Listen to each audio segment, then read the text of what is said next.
Setelah muncul ke publik, istri Irjen Verdi Sambo, Putri Chandrawati, terus menjadi perbincangan. Pasalnya Putri Chandrawati dinilai menjadi saksi kunci utama yang bisa membongkar dan mengungkap motif pembunuhan Brigadir Yosua. Berbagai upaya telah dilakukan untuk mencari keterangan dan fakta dari istri Verdi Sambo. Salah satunya yang dilakukan oleh Lembaga Perlindungan Saksi dan Korban (LPSK). Hingga saat ini LPSK belum berhasil menemui istri Verdi Sambo. Di sisi lain, LPSK mengaku bingung karena istri Sambo tidak antusias untuk merespons upaya asesmen. LPSK menilai istri Verdi Sambo tidak membutuhkan perlindungan. Nah, mengenai Bu Putri, memang kami juga bingung Ibu Putri ini mengajukan permohonan tetapi tidak antusias untuk menghubungi LPSK. Jadi kami berpikir barangkali Bu Putri memang sebenarnya tidak memerlukan layanan perlindungan dari LPSK. Jadi ini yang situasi yang kami hadapi berhadapan dengan permohonan Ibu Putri. Salah satu pihak yang berupaya bertemu dengan istri Verdi Sambo adalah Komnas HAM. Komnas HAM berharap dapat segera memeriksa Putri Chandrawati. Kondisi psikologis dari istri Verdi Sambo sudah semakin membaik. Terlebih yang bersangkutan sudah sekali muncul ke publik saat menjenguk Sambo di Mako Brimob. Ya, kita siapkan kalau seandainya masih berlarut-larut kita akan minta second opinion itu. Kita sudah siapkan tim pembanding. Dari pihak BPC-nya apa sudah menerima, Pak? Mana? Dari pihak BPC-nya apa sudah tahu? Ya, kemarin dia memberikan penjelasan kondisinya seperti ini, begitu versi dia kan. Ya, kita minta supaya bisa diupayakan ya. Tapi kalau kemudian masih ada hambatan, bukan hambatan dalam arti apa ya? Misalnya pertimbangan psikologis mereka, misalnya dikatakan Bu PC belum bisa memberikan keterangan, ya kita akan minta tim yang sudah kita siapkan ini untuk menjadi pemberi second opinion.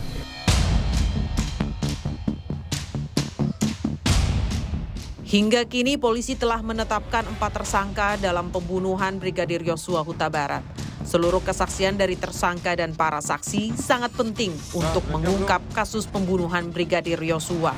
Sekaligus yang terpenting mengetahui motif dari pembunuhan ini. Tim Liputan, Kompas TV.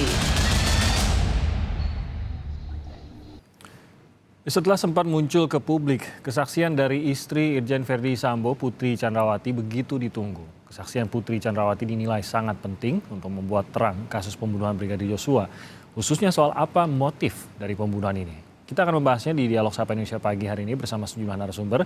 Sudah bergabung secara daring Wakil Ketua Lembaga Perlindungan Saksi dan Korban LPSK Edwin Partogi Pasaribu, lalu dari tim pengacara keluarga Brigadir Yosua Nelson Simanjuntak, dan juga ada psikolog klinis Zoya Amirin. Selamat pagi Mbak Zoya, Bang Nelson, dan juga Pak Edwin. Pagi.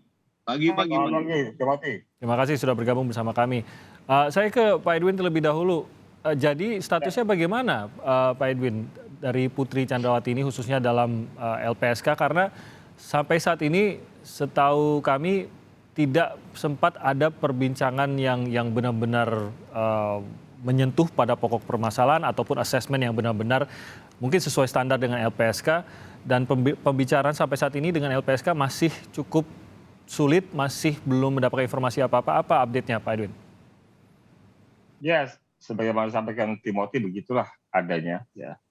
Dan kami juga sudah mendapatkan laporan lengkap dari psikiater dan psikolog kami tentang asesmen psikologis yang dilakukan terakhir. Nanti pada hari Senin minggu depan kami akan putuskan permohonan dari Ibu P di rapat pimpinan LPSK untuk diterima atau ditolak.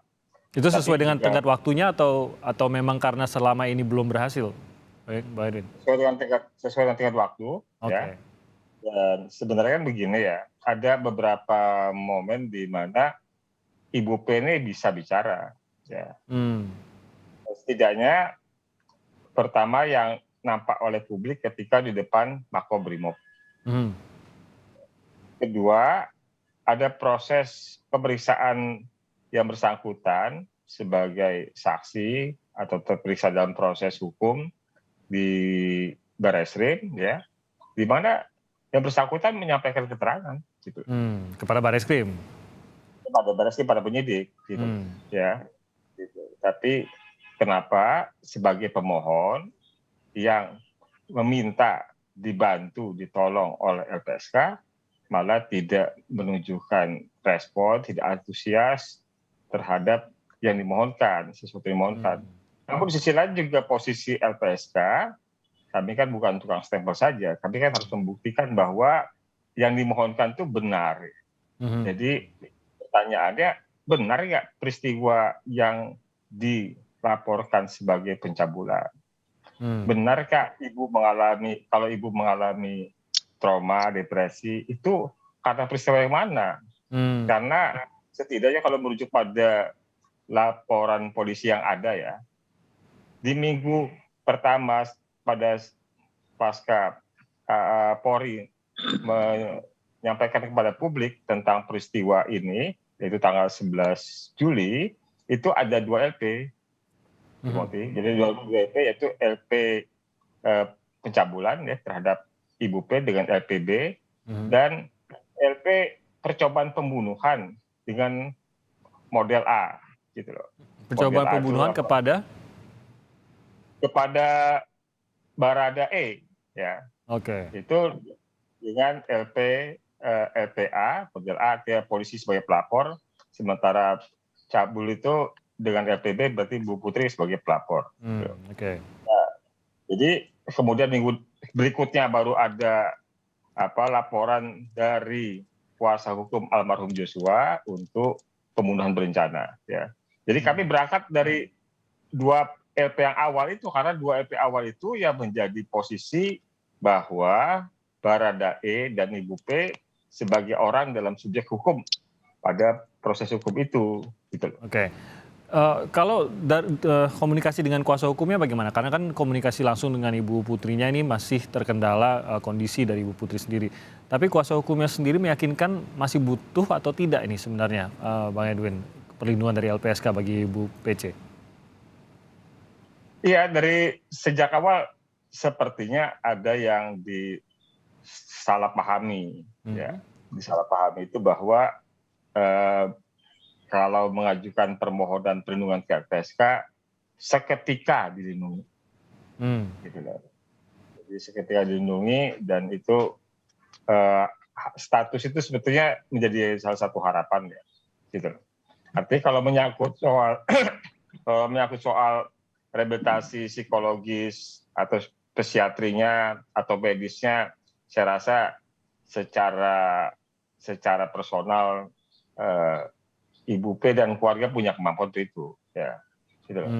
Tapi kayaknya ada kebutuhan atas status sebagai terlindung LPSK, ya, untuk kita belum tahu untuk apa itu. Tapi itu yang mau kami dalami, kan, termasuk kami dalami apakah benar tapi tidak peristiwa yang dilaporkan, ya, soal pencabulan itu, termasuk juga soal percobaan pembunuhan itu, gitu. Nah, itu jadi salah satu ukuran juga apakah si pemohon punya etikat baik atau tidak. Ini yang tidak dilihat oleh LPSK. Nah, mungkin boleh koreksi saya juga, Bang Edwin. Pemahaman awam ini adalah kalau seseorang terkait dengan kasus lalu membutuhkan perlindungan LPSK, ini adalah karena nyawanya terancam sepanjang proses penyidikan dan pengadilan dari kasus tersebut. Benar begitu? Apakah begitu, Bang Edwin? Dan apakah sampai saat ini LPSK mendapatkan bahwa keselamatan Ibu Putri ini juga ikut terancam sepanjang penyidikan dan juga proses pengadilan kasus ini?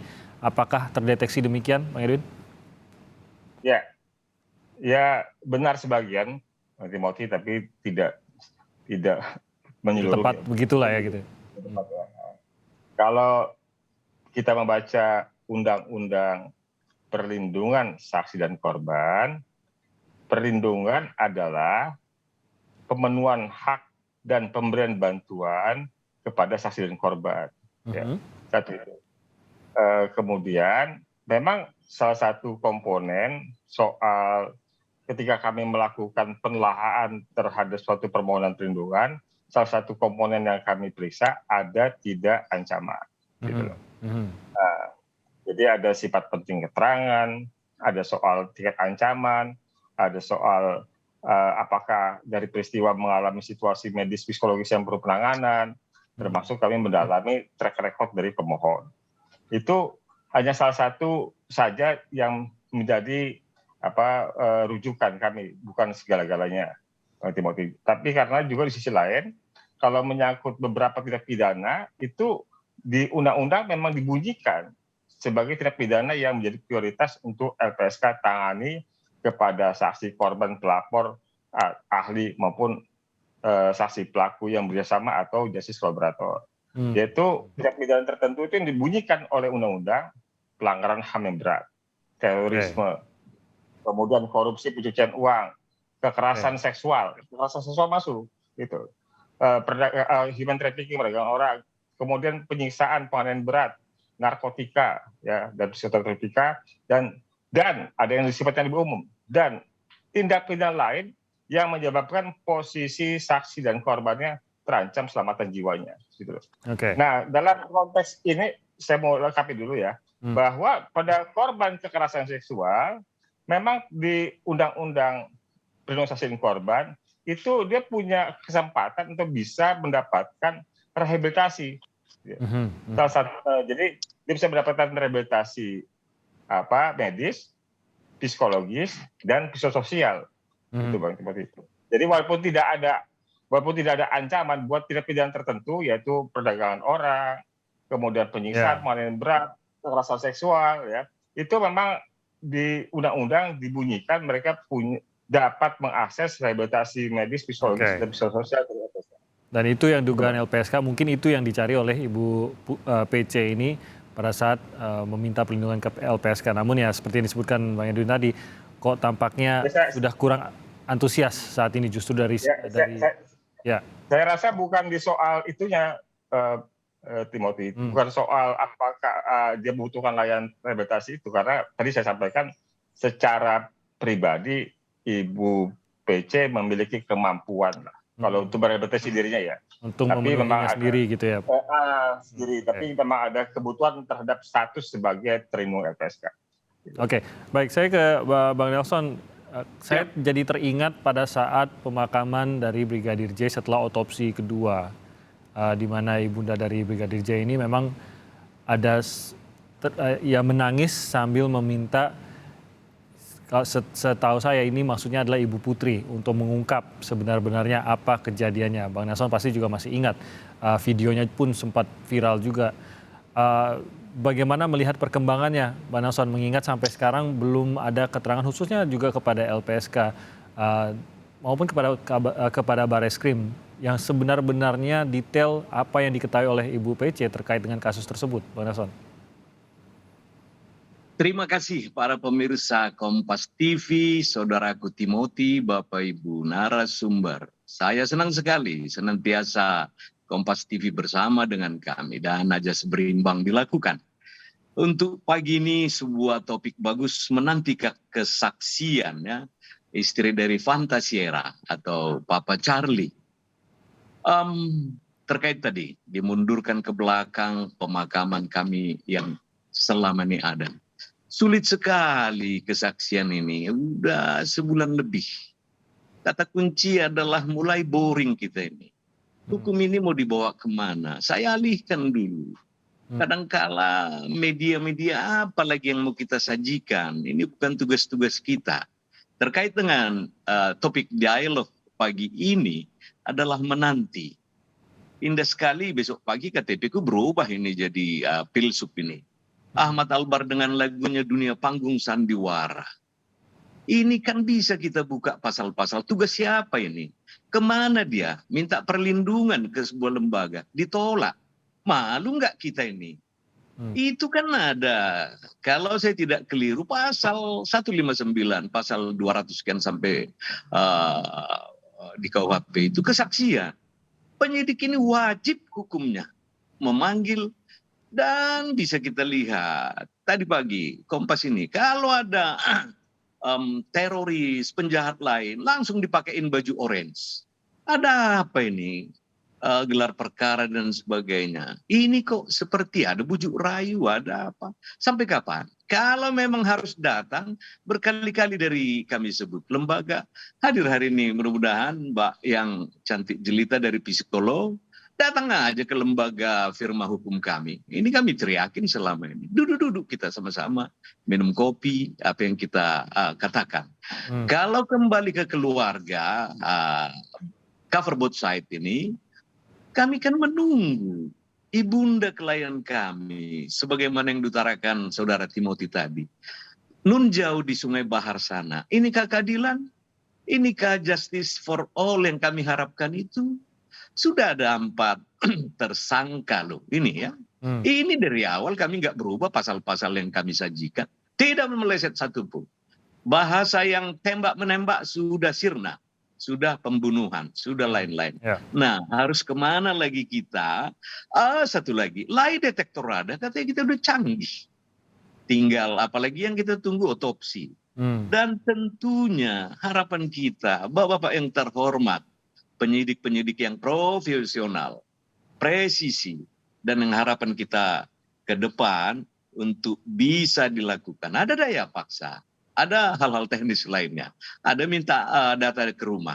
Dan tentunya di pasal lanjutan, saksi tadi memang bisa dipanggil oleh hakim nantinya di pengadilan. Kalau sampai sudah ke pengadilan, tiada kata lain. Nah, mata memandang. Hukum itu sudah tegak berdiri. Tidak memandang bulu siapapun itu, sudah menjalankan demi keadilan berdasarkan ketuhanan yang Maha Esa. Menanti kesaksian. Demikian. Baik, Bang Nelson, dari Anda sendiri melihat sejauh ini kan sebenarnya alasannya cukup jelas mengapa Ibu Putri ini belum bisa memberikan keterangan banyak terkait peristiwa karena kondisi pribadinya sendiri, ya, kondisi kesehatannya sendiri, terutama mungkin kesehatan mentalnya saat ini masih terlihat trauma terkait dengan peristiwa tersebut. Nah, sementara dinantikan keterangan dari Ibu Putri ini. Mungkin Anda lebih paham sebenarnya batasannya seperti apa. Ya kita memahami bahwa ini bukan peristiwa yang sederhana yang dialami, bisa menimbulkan trauma, bahkan mungkin selama beberapa lama kita tidak tahu begitu.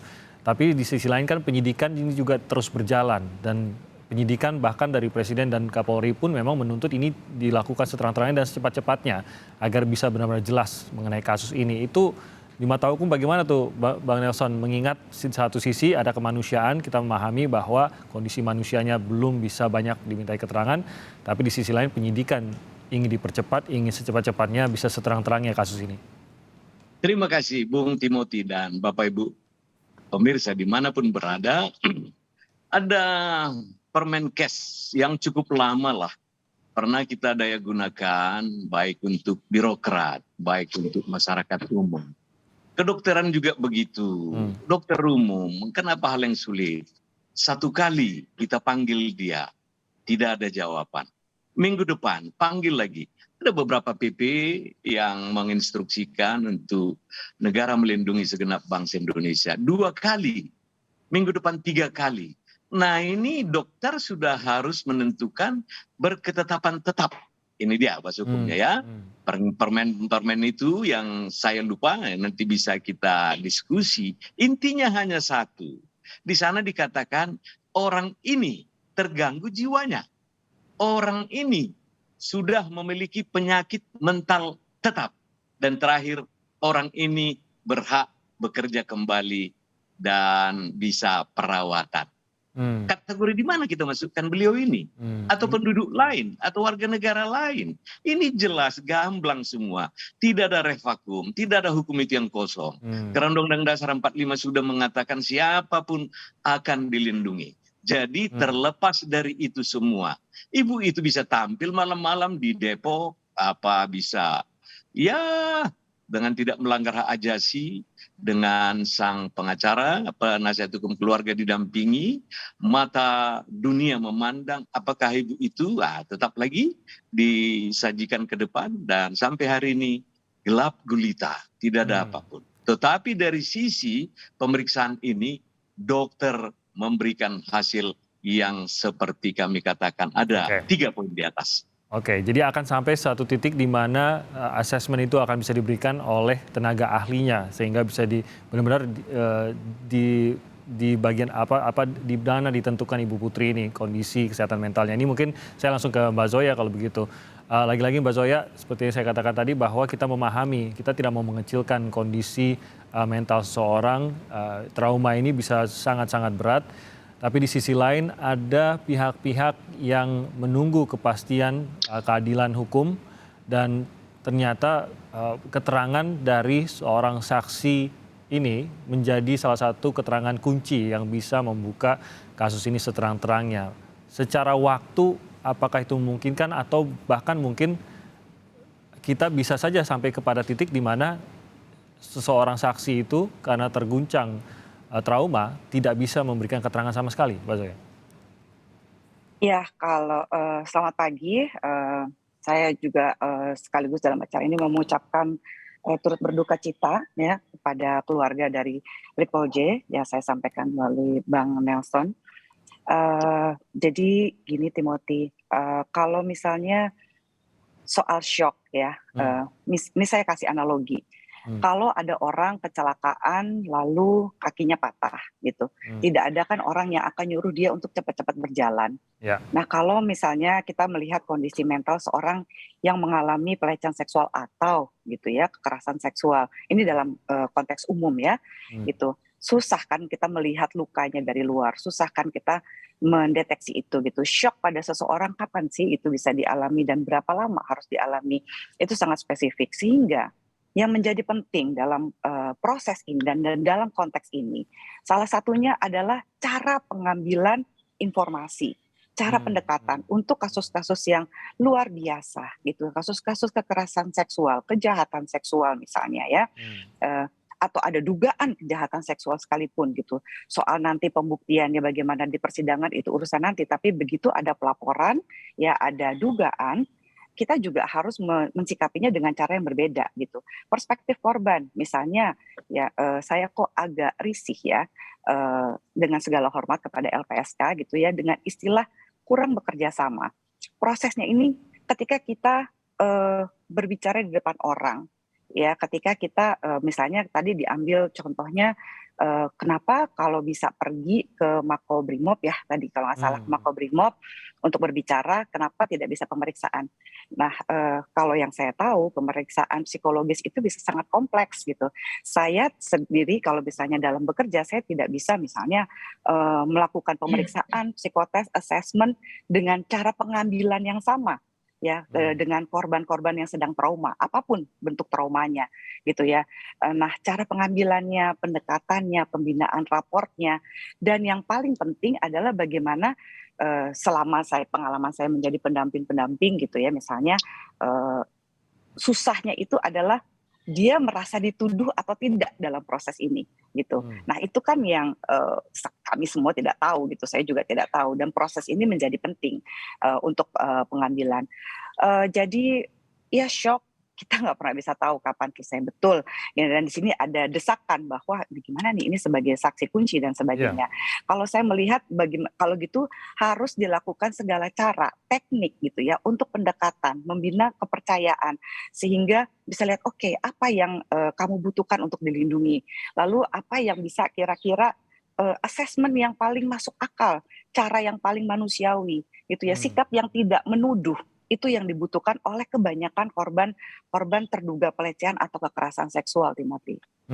Jadi terkadang bukan korbannya yang sama sekali tidak bisa berbicara, tapi mungkin pendekatannya yang harus lebih dicoba beberapa pendekatan dan dicari yang mana yang akhirnya nyaman bagi korban untuk bercerita. Iya, gitu ya. Gitu cara yang paling efektif gitu untuk mendapatkan hasilnya gitu ya. Karena kalau misalnya korban bisa berbicara dengan korban melakukan assessment dan cara pengambilan assessment itu menjadi penting gitu ya. Kalau dalam konteks pekerjaan kami. Oke.